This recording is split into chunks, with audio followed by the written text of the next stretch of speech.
Meu nome é Leon Stark, sou aluno do 5º período de Química da FRJ e orientado em Iniciação Científica do professor Daniel Graceschi no Laboratório Flumato Supernano.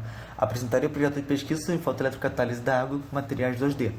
Em 2004, foi isolado pela primeira vez um material bidimensional constituído por uma única camada de átomos de carbono, o grafeno. Desde então, foram isolados várias outras classes de materiais, como os TMDs, de calcogenetos de metais de transição, fósforo preto, hidroboranas, entre outros. As folhas bidimensionais funcionam como blocos de construção, que podem ser empilhados, funcionalizados, dopados e até tensionados de várias formas, gerando materiais com novas propriedades. Esses materiais possuem propriedades ópticas diferenciadas, como alta eficiência de absorção de luz e emissão e absorção de luz. Para se ter uma ideia do horizonte de possibilidades, empilhando 10 folhas diferentes, é possível, em teoria, gerar quase 2 milhões de materiais diferentes. Os TMDs são estruturas formadas por nanofolhas compostas de um átomo de metal de transição sanduichado por 2 átomos de algum calcogênio, exceto o oxigênio. Os polimorfos mais comuns para a maioria dos TMDs são um T, com simetria tetragonal, e os átomos metálicos coordenados octaedricamente aos calcogênios, e o 2H, com simetria hexagonal e coordenação dos metais trigonal prismática. O número de elétrons na camada D do metal define, na maioria das vezes, a fase termodinamicamente mais estável. Assim, o TMD adotará a configuração cuja quebra e degenerescência dos orbitais de valência resulte na configuração eletrônica com menor número de elétrons em bandas com energia maior que nível de Fermi. Por exemplo, os calcogenetos formados por átomos de titânio e zircônio terão preferência pela formação da fase 1T. No entanto, por controle cinético, reações transferências de carga e mudança de suporte, é possível fabricar estruturas metastáveis. Neste trabalho, tem-se como objetivo a coordenação de metais de transição sob o plano basal de uma monocamada de TMDS sobre óxido de grafeno reduzido para a reação de quebra da água. Mas por que da funcionalização? O centro catalisticamente ativo de boa parte dos TMDS, como o MOS2, são as bordas do material, enquanto o plano basal é inerte. Entende-se que um catalisador ideal para hidrogênio deve fornecer uma energia livre de Gibbs de absorção desse gás próximo de 0 eV. Dessa forma, uma estratégia para ativar o plano basal do MOS2, por exemplo, é a coordenação de metais neste, já que esses átomos podem alterar a energia de Gibbs dos enxofres ao seu redor, tornando-a mais próxima de 0 possível. Em suma, a funcionalização com metais de transição altera o ambiente químico local para que nem a etapa de absorção ou desorção do hidrogênio sejam limitantes do processo catalítico. A funcionalização do plano basal por átomos metálicos únicos pode ser feita de forma simples, numa reação de redução com algum precursor de metal, numa concentração baixa. Lógico que alguns átomos metálicos apresentam melhor afinidade que outros pelo plano basal de alguns TMDs, como MOS2. No trabalho do professor Daniel Graceschi, por exemplo, o cloreto de ouro foi coordenado de modo controlado ao plano basal de uma monocamada de MOS2, alterando o nível de Fermi do material. Agora, seguiremos para os resultados experimentais. A síntese geral de nanocompostos feitas seguiu o simples esquema de síntese de grafeno oxidado, síntese do compósito RGO-TMDS, caracterização, funcionalização e, por fim, aplicação. No momento, por causa da pandemia, está sendo estudada apenas por química teórica a funcionalização das folhas de TMDS com átomos metálicos únicos. Como também, devido à pandemia, foram realizadas apenas algumas sínteses, as quais foram analisadas apenas por caracterização por microscopia eletrônica de varredura. Por isso, nesta apresentação, focaremos na parte de síntese. Entrando em maiores detalhes da síntese feita, o GO utilizado neste trabalho foi feito pelo método de Hummers. Primeiramente, o GO foi diluído em água, utilizando-se um banho de ultrassom. Em seguida, os precursores de enxofre e molibdênio foram adicionados à solução de GO e permaneceram sob agitação. O conteúdo da mistura foi então transferido para o reator de aço, onde ocorreu a reação. O produto foi lavado e seco. Para que se otimize a síntese de nanofolhas de TMDS, é necessário primeiramente entender os fatores que influenciam na morfologia final desta. Como há poucos estudos de cinética de nucleação de TMDs coloidais em tempo real, principalmente compósitos e heteroestruturas, o excelente controle da síntese desses materiais ainda não foi totalmente elucidado.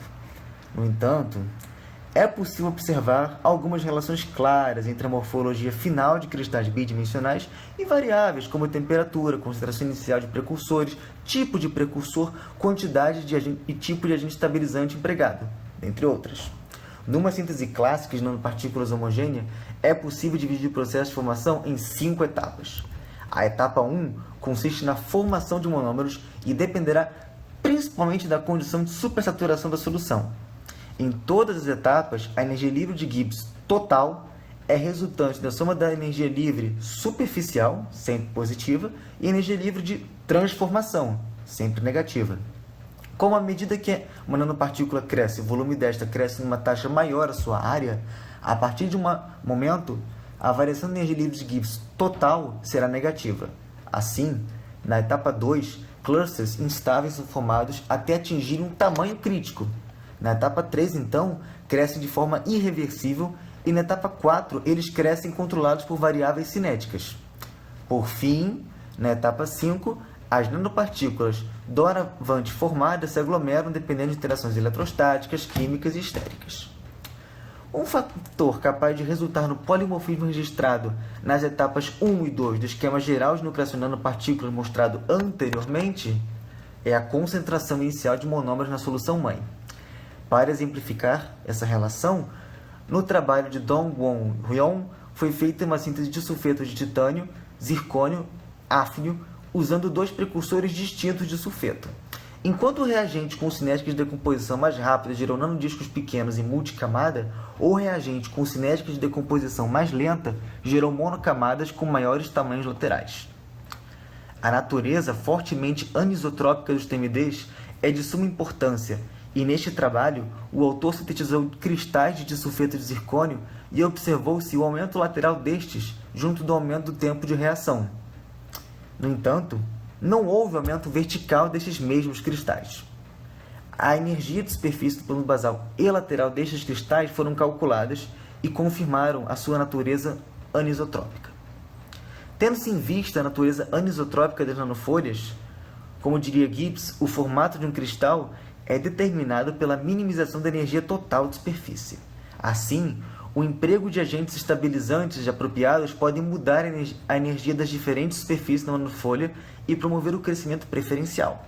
Além disso, o uso de agente estabilizante, complexante e até precursores corretos em condições certas pode até conseguir separar as etapas de nucleação e crescimento do cristal, e essa separação sempre será desejada para ter-se um controle mais efetivo da morfologia final deste.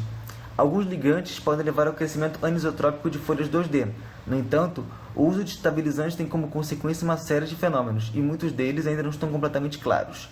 Por exemplo, na síntese de seleneto de tungstênio no trabalho de Jessica Geisenhoff, utilizando o ácido oleico como ligante, o aumento da quantidade de equivalente de precursor de metal para ligante gerou cristais maiores, tanto no tamanho lateral como em sua altura.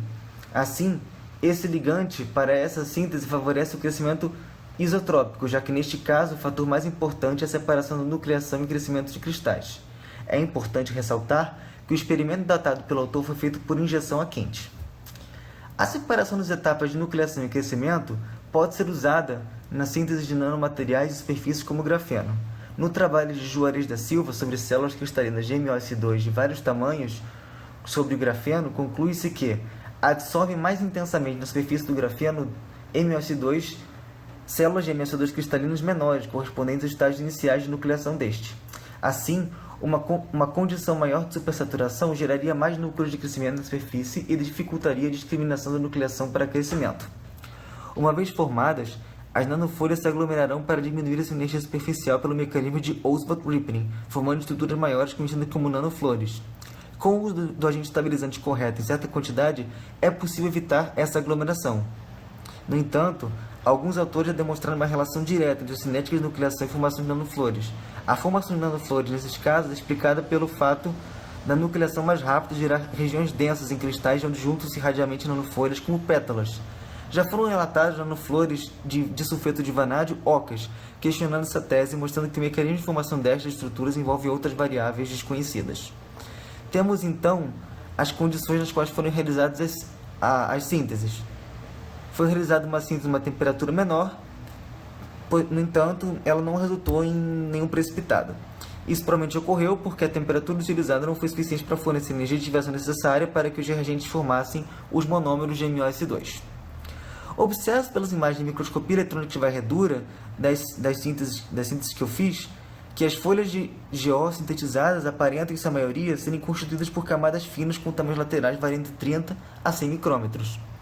É possível observar pelas imagens de MEV, acoplado ao espectrômetro de dispersão de energia de raio-x em geral, uma boa dispersibilidade do MeSO2 pelo RGO, e tanto aparentes folhas finas como regiões de MeSO2 amorfo.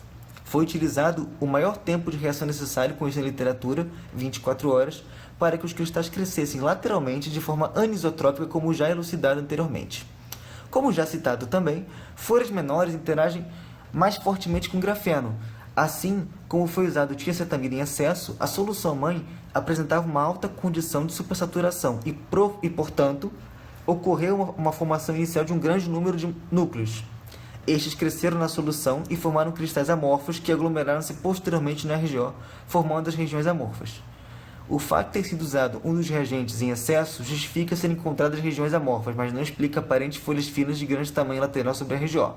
Uma forma de explicar a heterogeneidade encontrada é a baixa compatibilidade de rede do RGO com a MeSO2. Assim, este crescerá sobre o suporte com um grande número de defeitos. À medida que o cristal cresce verticalmente, aumenta a tensão elástica desse, e o surgimento de defeitos mais acentuados é inevitável. Assim sendo, após uma altura crítica, o MeSO2 deixará de crescer na forma cristalina bem definida e crescerá na forma amorfa. Essa altura crítica será menor para pontos do suporte com maior incompatibilidade de rede. Por fim, a não uniformidade de distribuição dos defeitos na RGO explicaria o polimorfismo observado. Além disso, ao contrário de muitas sínteses observadas da literatura, as folhas em dispersão não formaram nanoflores. Mesmo assim, isso não indica uma lenta cinética de reação, mas sim o fato de que o RGO pode ter estabilizado as folhas de MeSO2 e fez com que não houvesse necessidade destas se aglomerarem pelo mecanismo de Oswald-Ripening posteriormente. O não uso de agentes estabilizantes também pode ter afetado a configuração final das folhas. Seguindo então para perspectivas futuras. Tendo-se em vista o tipo de nanoestrutura desejada para funcionalizar esta com átomos metálicos únicos, monocamada, com amplo tamanho lateral e plano basal disponível para funcionalização, serão feitas futuramente uma série de novas sínteses. MeS2 sobre RGO será sintetizado utilizando como precursores de molibdênio complexos com distintas simetrias. Por fim, será explorado o efeito de carga portada pelo agente estabilizante na morfologia final dos cristais.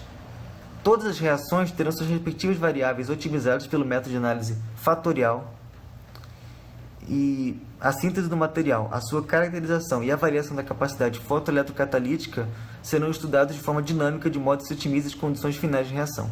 Obrigado pela atenção.